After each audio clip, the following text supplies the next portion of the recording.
Kindly sit down. Thank you for the courtesy.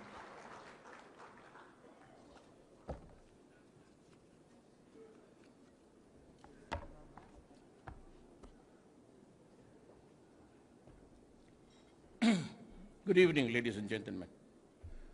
I would talk randomly. I want a discussion with you tonight. I do not intend to deliver a speech. But contemporary times, we have experienced a lot of upheavals, trouble for our country, good or bad. Leaders almost brought down from power, about to be brought down, and also the previous ones by sheer military coup d'etats. I'd like to discuss the environment that we are today.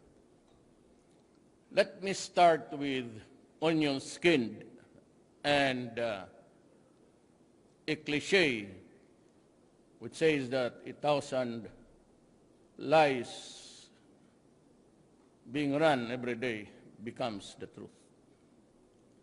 You know, I am a citizen of this republic, and I never bargained away my constitutional rights as equally as with the others. I do not lose those rights just because I was a mayor and I am a president now. But let me give you this covenant tonight, and I will repeat it. If there is a 200 million in the banks, you will receive my resignation immediately. Sigurado yan. But before going into the lies, I mean, there's a lawyer says that do not be too onion-skinned. Even in face of fabricated evidence, illegally obtained, and added so several times day in, day out. Magdeposito ka dito, 500, madagdagan bukas ng ganansya mo ng 10 pesos, ilagay mo uli, and they counted it all over again. What happened to Corona is happening to me. You know, kung babain mo lang ako, bababa tayong lahat. Not give me the I do not lose my freedom of expression. So there are lies based on baseless hundreds of millions. And even if I wanted to steal, saan kukunin yung amount na yan? You know, politics plays a very important role. Yung hindi makatanggap ng kataluhan nila would keep on hammering because they want to pull you down and erode your leadership. At that cannot be cured by onion skin. If your leadership in this country is being eroded by blasphemy, malice, nabi ko magre-resign ako. And to your sorrow, one day lalabas yan. But I will not give them that.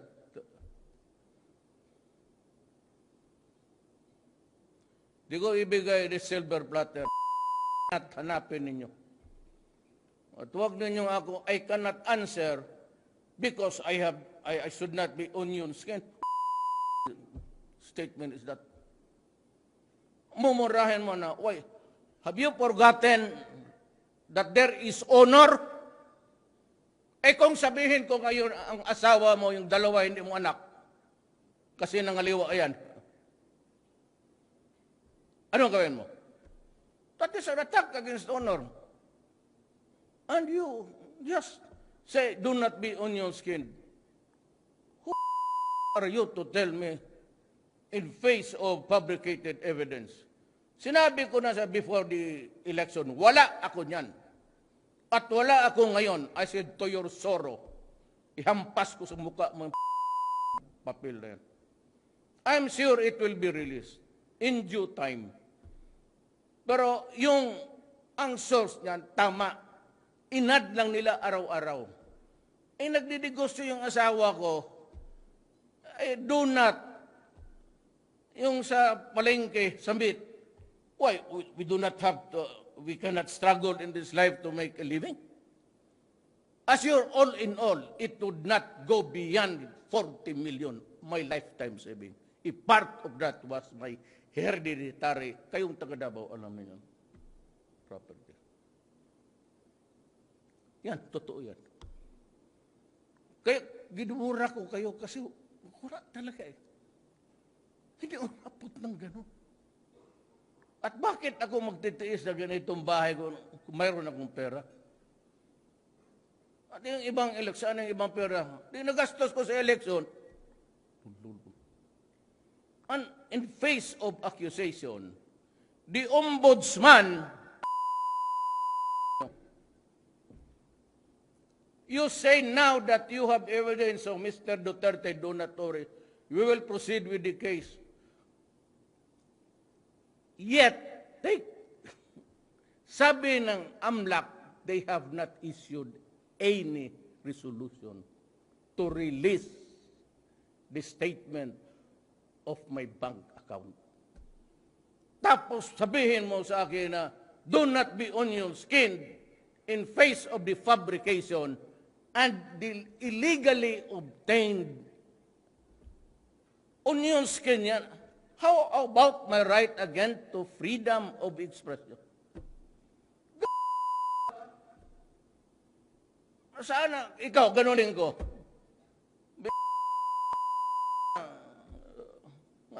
Nanawala ka ba talagang lahat ng abogado? Pati judges. You know that. Huwag na tayong magbulan yung paik-ik ninyo sa publiko. I said, I am ready to lose the presidency.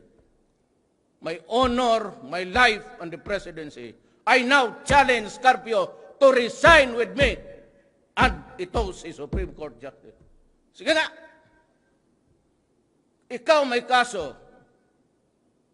Morales, unahin mo yung mga kaso noong na-file na matagal na. You are on a selective justice. Bakit nauna yung amin na hindi pa totoo? I said it to your sorrow. May mabuti pa, may kaibigan man kayo, Central Bank, silipin na lang ninyo. Sabi ko talaga, isampal ko yan sa mukha ninyo, tingnan mo. Kami taga-probinsya lang, hindi kami, pero hindi ako pitsugi na pagkatao, let's check kayo. Bakit kaya lang ba may pamilya? Kung sabihin ko, ikaw, you're a rotten lawyer also. I have talked to your clients. You're better now than the others. Salita kayo parang onion skin. Why? What thick of my skin do you prefer? The skin of the bull? You know, that is a oft-repeated Supreme Court decision. So kung wala nang iba, do not be too onion-skinned. Okay. But whoever thought that I would be bargaining even my honor, kung sabihin sa'yo, kung daldal ka ng daldal, wala ka naman sinasabi. Anong grado mo sa what? Ano kung magsalita kayo na, hoy, hindi ako mamatay pag hindi ako presidente. I said, I'm challenging dito. Kami man nagpapagulo. Nagpapagamit yung dalawa eh. Di mag-resign tayo. I challenge dito. We will go to Congress in a simple ceremony. We sign the letter of resignation. Sige nga. Then let us open all the books. Pati inyo. Bakit ka magsalita na ito Handang na ito, tingnan mo.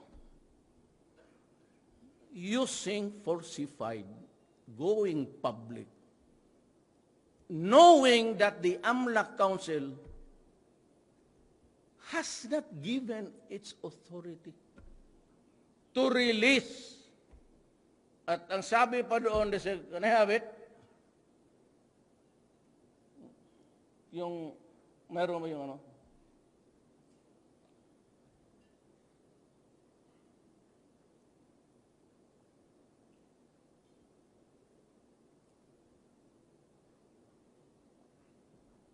Dili ko itong ngayon. Ito.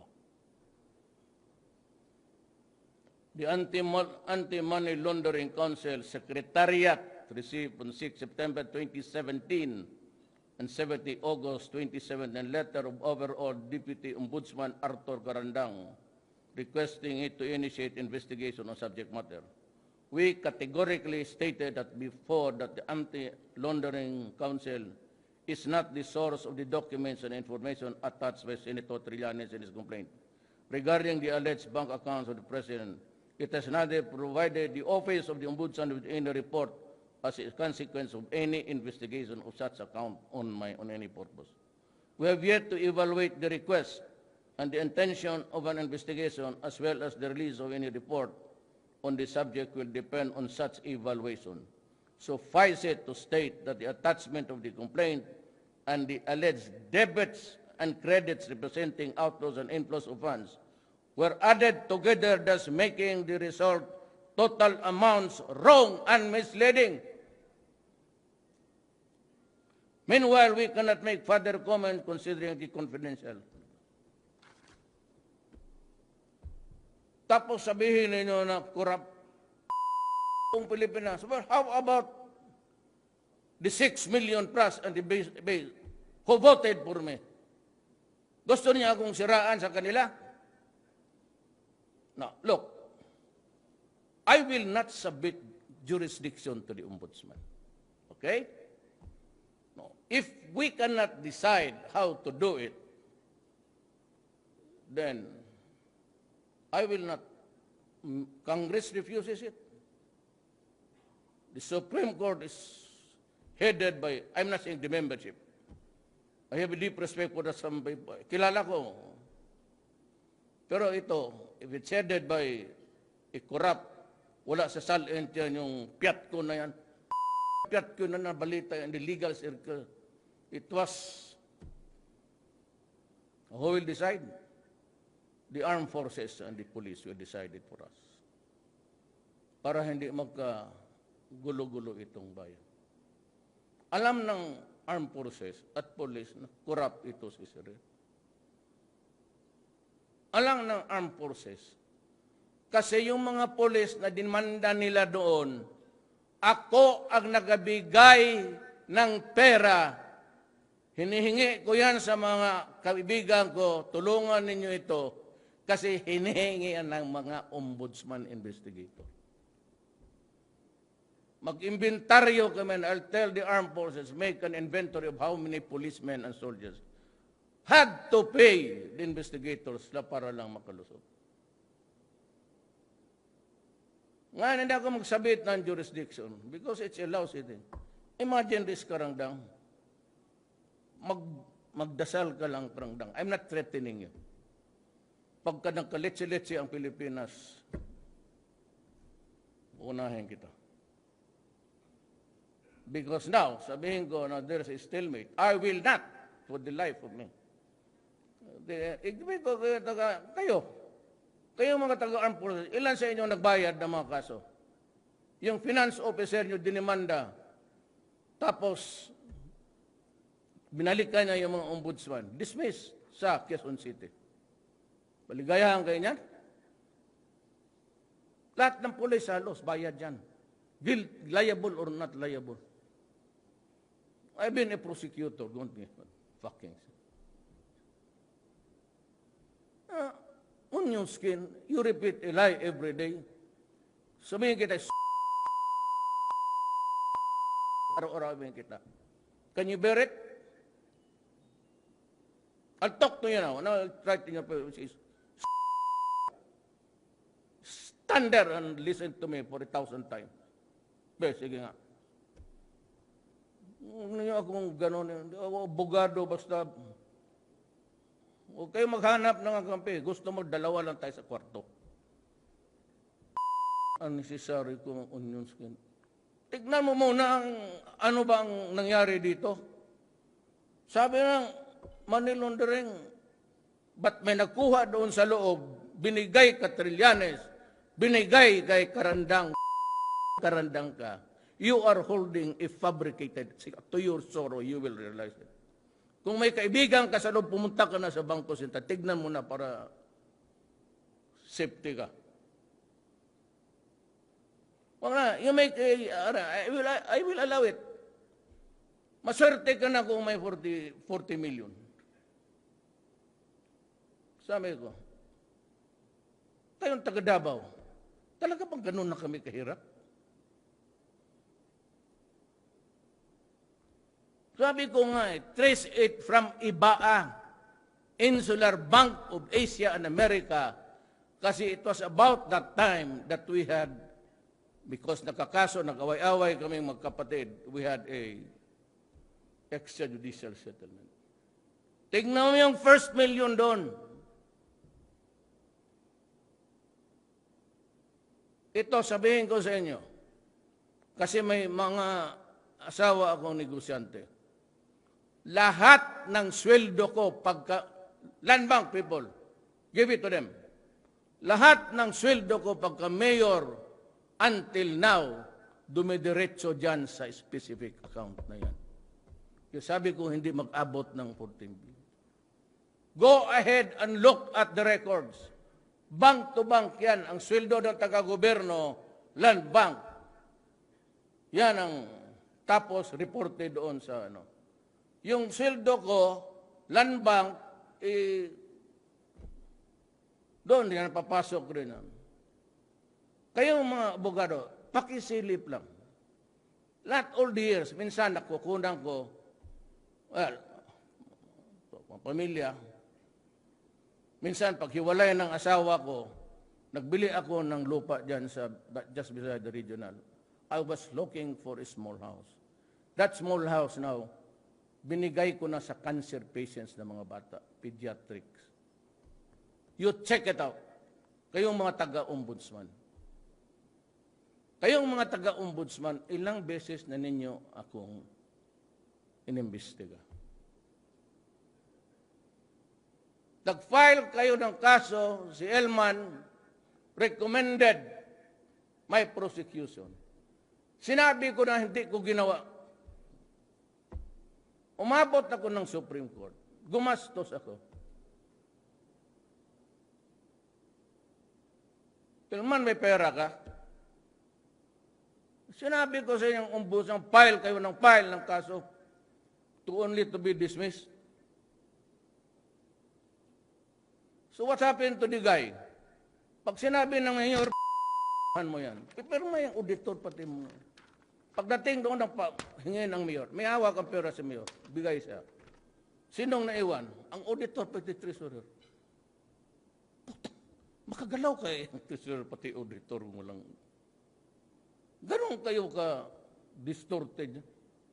Ayaw paniwalaan ni Ombudsman. All that she has to do is to consult all her lawyers. Kakilala niya. Period. Huwag na tayong pumunta. Yung mga ex-justices, tanongin ninyo. Arbiter, kaya sabi ko, ang corruption, di ko madala ng... There has to be something else. Lahat, it's corrupt to the core. I said, I will stop drugs in 3 to 6 months. My template was Davao. Pagdating ko sa Maynila, when I had access to all of the confidential and secret files, came up with this name of 9 generals. How can I stop it? I did not start to operate after 2 months pa ako. Kasi kapa ako kung sino yung mga pulis na naga-juggle pa ako. Sabi ko kay Bato, wag muna. And yet, you count. Simple lang naman yan. Ilan ang namatay before, about 2 weeks before I became president? And about 1 or 2 months after I assumed the presidency. Huwag tayo magbulahan dito. Puro tayo abogado eh. Don't ourselves into a corner na, you know, you can say that one more thing. Manginsulto ako. Ay, wala niyo ako kilala. Akala ninyo kailan dyan sa mga Maynila ang sikat ay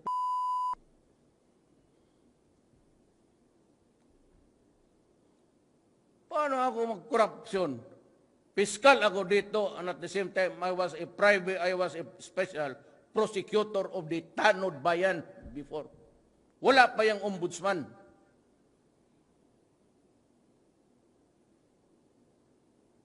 Wala pa yung Ombudsman. Kaya alam ko kung paano ka magtindig dyan, sintensyahan ka, you're being prosecuted. Gawa ng ganun. Early on in my life, I had to work because of, ikaw lang eh. The day-to-day earnings of a young lawyer would not suffice for the financial.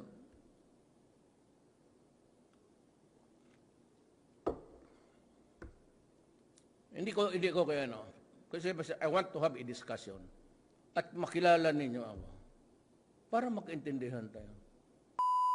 Ninyong gawin sa akin.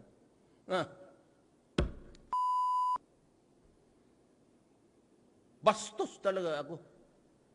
Sabihin ko sa inyo, maghanap naman, pinakabastos na tao ako. Bastos talaga. Presidency. Bakit? Kung presidency ka, bastusin ka lang dyan, magtindi ka just because you're president. I am not a statesman. Abogado ako. Puta Dios. Prosecutor ako.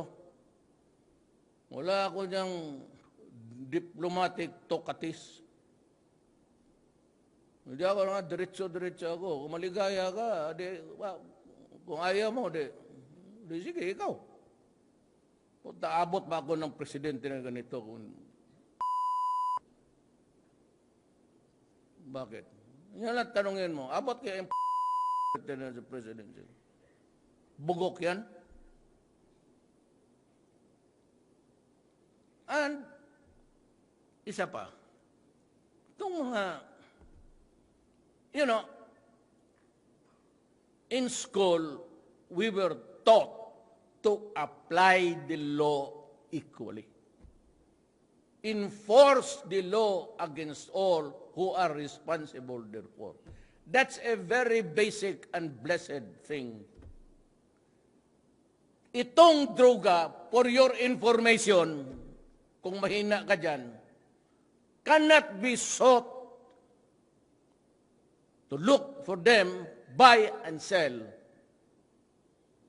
because it is impossible to do. It has to be an organized crime. Hindi yan pwede. May tigluto talaga. And by the way, binitawan ka, we are now controlled by the Bambo Triad. Kinorner na ng lahat sa Southeast Asia ng Bambo, 14K. There has to be some cooking, and there has to be the lieutenants who will distribute it to the peddlers. Tawag na lang basura, yung maliliit na. That cannot be done, buying and selling, trafficking of drugs cannot prosper if it is not organized. Lulutuin dyan sa Trawlers International Sea, lagyan ng GPS, itatapon yan. Itong mga kunin nila, may GPS eh. Tapos ilipat nila. Tapon nila yung mga bins, yung mga blue na wash ashore sa regions 1, 2, and 3. Marami yan, araw-araw. Yan yung shabu na nilipat ng sako. Kasi may mga Chinese markings yung ano. Yan ang laro dyan. Yan ang laro, Parahinog. Was there an existing government kay Parahinog? May election ba doon? They lord it over for several generations. And they were into drugs doon sa Matrix. He was the recipient, got it from Marawi. I have been telling you all along, pati itong human rights, stupid. The bleeding hearts, kuno, paikik-ikik, human rights. And yet, during election, wala, because Parahinog would just simply kill you. He even killed his own policemen who were against it. Yung anim, ang dalawa nakita niya doon sa there was this digging, was dug out. Those were the bones of the two policemen. Paano yan? Look at the obscenity of it all. Yung anak niyang si Ardot, nakita ninyo sa TV. Ang wallpaper ng bahay niya, 500 pesos and 1,000. God. Walang gobyerno doon. Albuera, same thing. Si Espinosa, yung sabi nilang sinalvage. Sabi nila sinalvage. Sabi ng polis, lumaban. Saan ako marinig? Doon sa mga inmates? You want me, the President, to believe the inmates na sinalvage? Well, let him prove it. Sabi ko, Aguirre, sabi niyo ko, pag-aralan mo nga yan.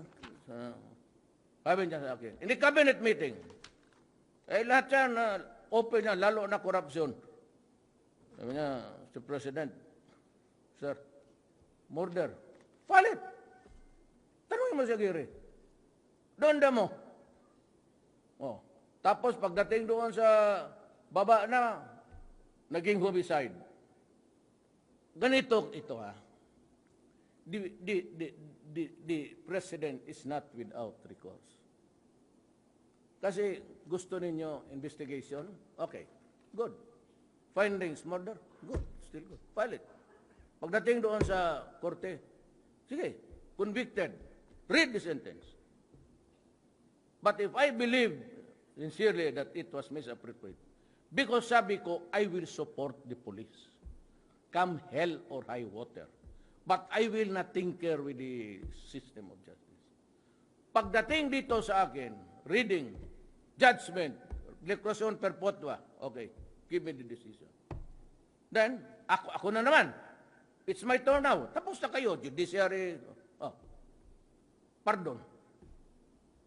Sabi niya, so what? If the Constitution says that the President can pardon, so what's the objection there? Hindi nga nagsabi na he could not pardon even himself. Di pati ako, isali ko na sarili ko. Kaya, baka ko sabihin na gano'n lang, magkagulo. I will not submit of the jurisdiction. Waving fabricated evidence in front, lying to his teeth in front of the nation. Tapos you want me to submit to the jurisdiction of the Ombudsman. And who will now investigate? The Ombudsman. Si Handang. Ito si Morales.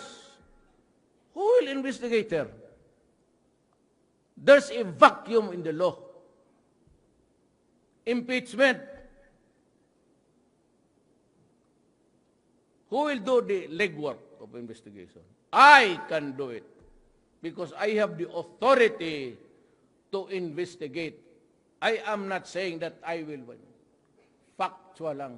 Ilan mga pulis, ilang mga na-convicted. I will ask for the records and I will have analyzed. And I will talk to the policemen. I will talk to the generals. And I will talk to the people who were unjustly convicted. And I will encourage them to file a case. Then when the time comes, if we cannot agree with each other, then let us decide to submit it to the armed forces of the... Kasi magkagulo tayo. You decide. Mag-resign kami. You decide. Sino mag-decide? Who will be fair enough to do it? None.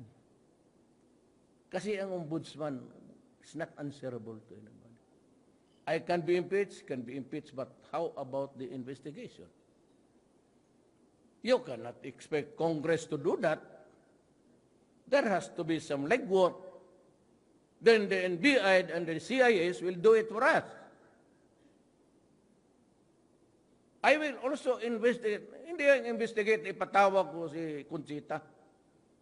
There. That's a very poor dimension of looking at things. Pero certainly, ito si Handang, I can summon him. Because he committed a crime. Not an administrative one. I'm not trying him because I'm not the judge. But he has to answer for this. Or else, I will go there and bring him to the NBI. Kailangan, you must obey the law also. Not only me. Ako, hindi niya ako pinatawag. You invented. Itong mga yelo, halos mamatay na lang. Gusto nang bumawi. You know, I'm not trying to. There is also a cliché which says, you know, I was elected by a margin of 6 million. So, gamitan ko kayo ng kolokyal. Onion skin, sabi ko, the truth, a lie repeated 1,000 times is the truth. I'll add another one, a colloquial. The voice of God, the voice of the people is the voice of God. You want to rule this country? Fine. Get elected. Oo, maglaro tayo, sumali ka sa politika, magpaik-ik. Anong onion skin? Putain ba ako? Paano yung mga anak ko? Onion skin. So sabihin ko sa kana, you adopt the hide of a bull or a carabao or rhinoceros. Onion skin lahat ka, including my grandchildren. Ipa-onion skin mo for a fabricated hundreds of billions. It's to your sorrow. And I hope to meet you one day. Kung hindi pakain ko yung papel sa inyo, sabi, don't fuck with me.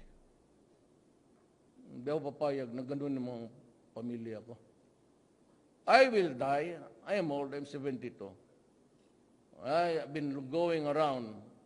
Baski gabi, nag-take up ako ng aeroplano, even in Marawi. Dahil sa itong mga gwardya, sir, malapit tayo sa kamatayan. O di, mamatay tayo. Swerte-swerte naman ang buhay. Why? Why should you? But bakit nga, Duterte is always talking life and death? Well, because people are worried about how I behave. Naglalanding ako ng gabi, tumitake up ako ng gabi sa helicopter. Diyan sa Kanyugan. Nakikita mo, panihatid ako sa bahay, na bahay ko doon sa likod ng bahay ko, nilalanding ang helicopter. Panahon mo na. Pero itong panahon ko sa mundong ito, I only pass through this world but once. Any good, therefore, that I can do, or any kindness that I can show to my fellow creature, let me do it now.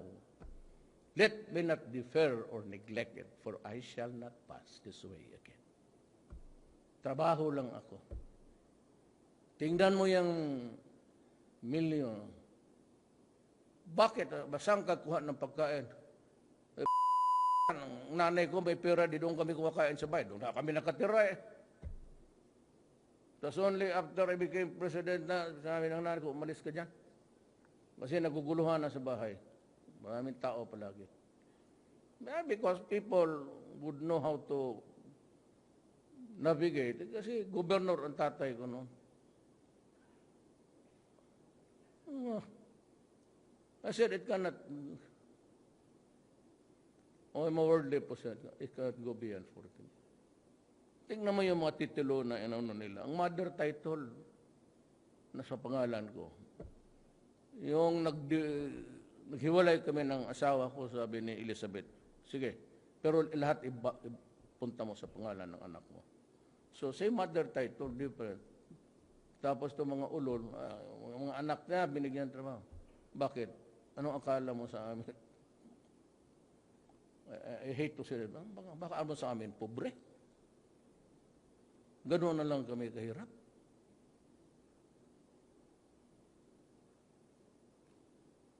I'll tell you the secret.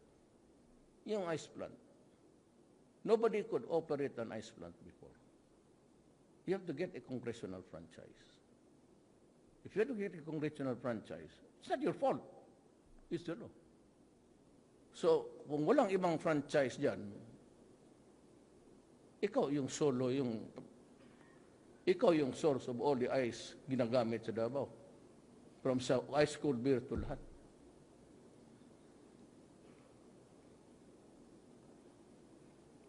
Part of the bulk of that money is from the ice plant.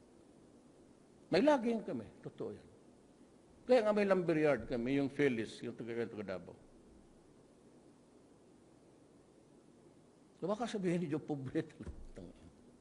Kaya yung taga Davao, alam mo ninyo yan. I don't know, but I said it's a good discussion tonight. At least I have a audience who's very quiet and listening. I apologize to the others who had no business in this, but yan lahat sinabi ko. You have my commitment. Abogado to abogado, lawyer to lawyer. I will resign if it goes beyond. Kasi may mga lupa eh. So you have to... Kasi yung binigay ko sa House of Hope, yung mga babae, mga bata na may cancer. At doon ang naawa. So ang Lady of Victory, binigyan ko ng 3 million. Sabi ko, may negosyo man yan. Si Halit Bright, valedictorian yan. Marunong talaga. Kaya ako nagtaka itong mga Sunny Dominguez sa Pinas. Yaman ang valedictorian namin. Started as a clerk dyan sa bangko, BPI. Now he owns Marco Polo. Marunong yan sila eh. Yung medyo mahina, kung ano lang trabaho na dyan, sige na lang. Marunong yan.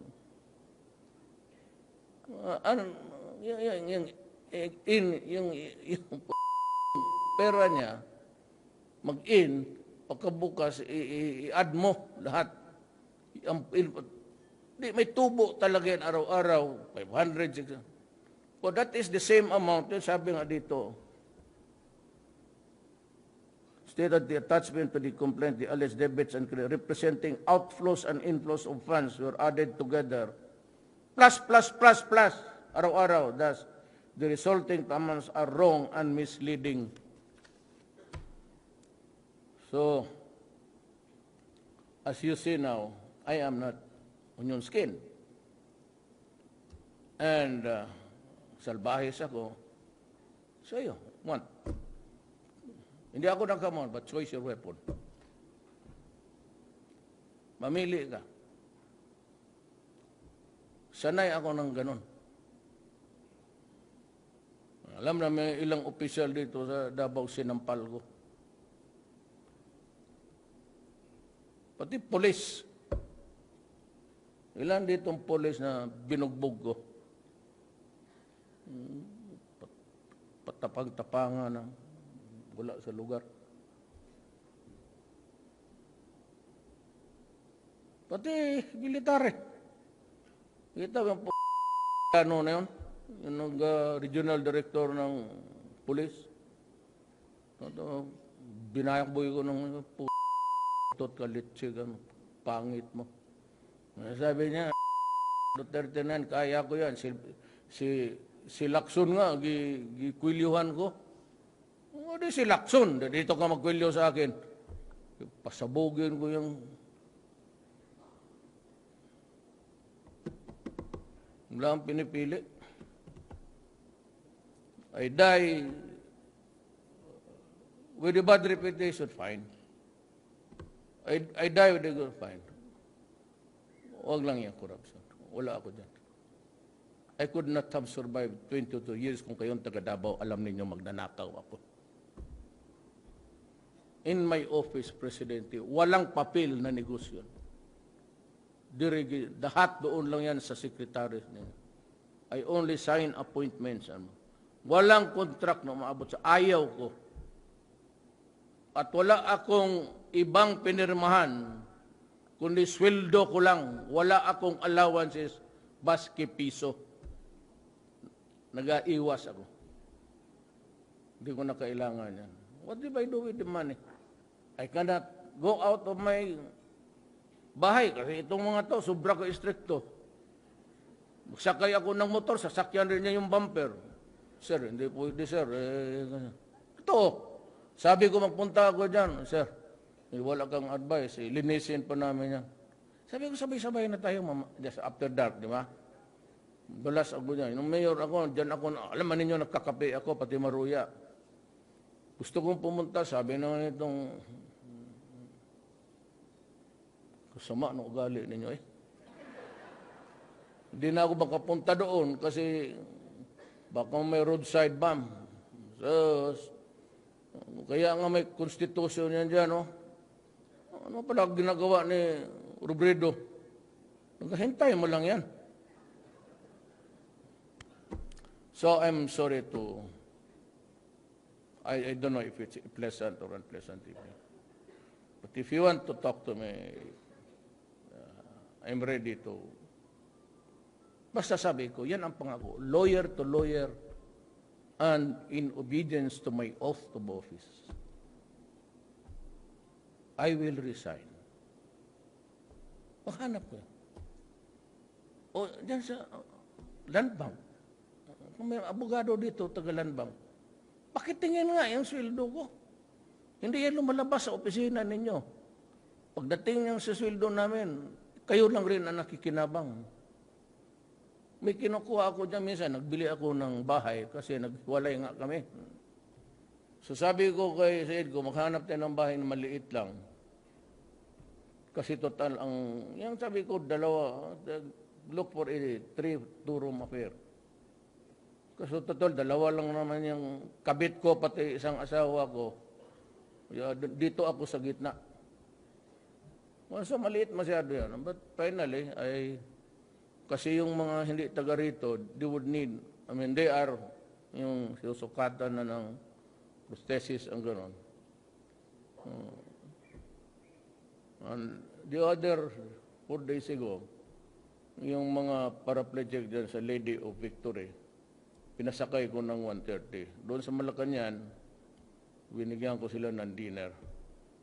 Puro baldado na ako, but I cried when they sang because yung awa ko sa kanila, ko, malas naman ang buhay talaga. Bakit ganito? Minsan, you begin to question God. If God is perfect, why are there so many imperfect things in life? Diba sa Ateneo, first year, second year kami, yung lahat, yung 3 generations above 3 generations. Father Mark Falbe, tignan mo yung, he was the priest who was sued for being a pedophile. Tignan mo yung last entry niya, assignment. Kunin mo, Mark Falbe, internet. Inabot kami noon dito. Well, we were praying our confession. Oh, come. Tell me about your sins. Minamasturbate kami. So, what are my sins? Whether I'm getting hot, is it a sin? I'm about to explode.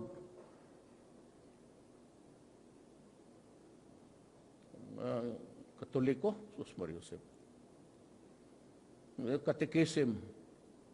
Naku.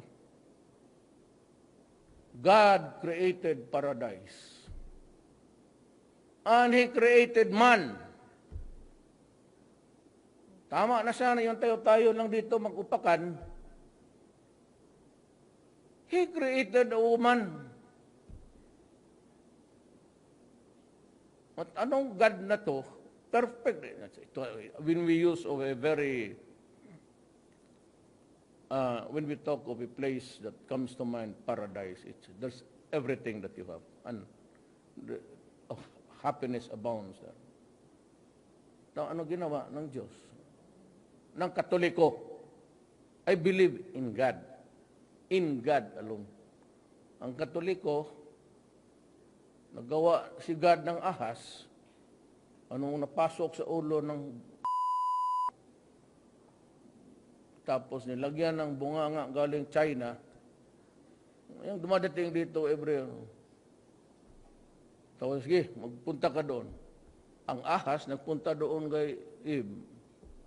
Pinakain, si Eve naman, pinakain Adam.